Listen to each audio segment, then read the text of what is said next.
Olá, gente. Terceiro ano, José Vilela. Vamos entrar agora no novo assunto, né? Que é o professor Hari. E vou começar com vocês o assunto de resistores, tá ok? Ele está no capítulo 4, é um novo capítulo, né? Não é mais corrente elétrica, é resistores, né? E a página é 85, tá ok? Página 85. Muito bem, então vamos lá. O que são resistores, né? Então ele começa com resistência elétrica e lei de Ohm.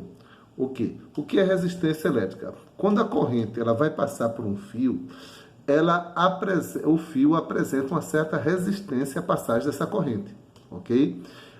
Essa resistência ela é inerente àquele fio, depende do tamanho do fio, etc. Ok? Então, essa resistência ela pode ser medida. E quem mediu essa resistência foi Ohm, George Simon Ohm, essa personalidade aqui, ok? Ele estudou os resistores.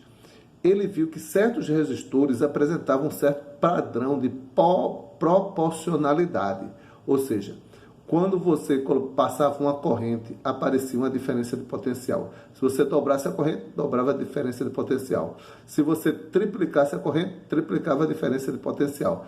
Esses resistores que apresentavam esse padrão de comportamento, ele chamou de resistores ômicos e criou a primeira lei de Ohm. A primeira lei de Ohm que ele fez foi essa. A corrente elétrica ela é a diferença de potencial nos terminais de um condutor é proporcional à corrente elétrica, ok? É proporcional à corrente elétrica.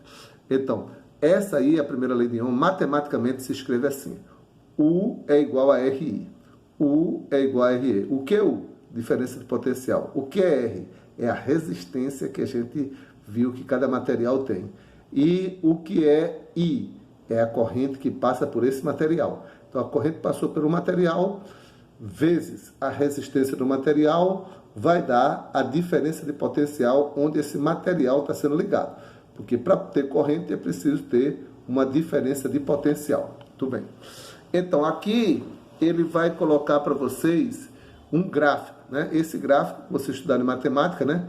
Olha o U aqui, U e I. U é a diferença de potencial vertical, né? O eixo das ordenadas. E I é a corrente elétrica no eixo das abscissas, né? Então, colocando aqui nesse gráfico, você vai encontrar, se I é proporcional a U, então vocês viram em matemática, vai dar um gráfico que é uma função afim, tá ok? Essa função aqui, ó, sai da origem. Quando a corrente é zero, não tem nenhuma diferença de potencial. Aí depois, um é proporcional ao outro, vai dar uma reta, ok? E a tangente dessa reta aqui, certo? Ou seja, delta U, diferença de potencial, né?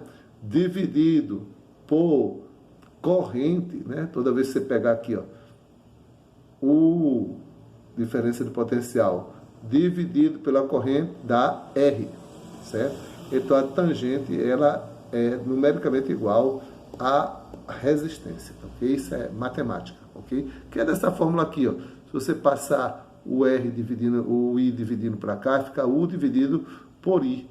U dividido por I vai dar igual a R, ok? Muito bem. Agora, vamos estudar a unidade, né? Então, aí a gente vê que R, né, vai ser o U dividido pelo I, né? O I passa dividindo, aí vai dar R. A unidade de potencial é o volt. A unidade de corrente é o ampere. Volt por ampere nós vamos chamar de Ohm. Ohm. Essa letra grega é ômega. Ômega. É a letra grega ômega, certo? O alfabeto grego, maiúsculo ômega, certo? Agora, por que chama-se Ohm? Porque foi lá o nosso amigo Simon Ohm, né? George Simon Ohm, certo? Essa unidade foi em homenagem ao nome dele, Ohm, ok? Muito bem. Agora vamos para a próxima página. Nessa outra página aqui, ele vai falar sobre a segunda lei de Ohm. Essa primeira lei de Ohm, ele estudou o material. Agora, na segunda lei de Ohm, ele levou em consideração que o material, certo? Ele tem uma espessura, certo?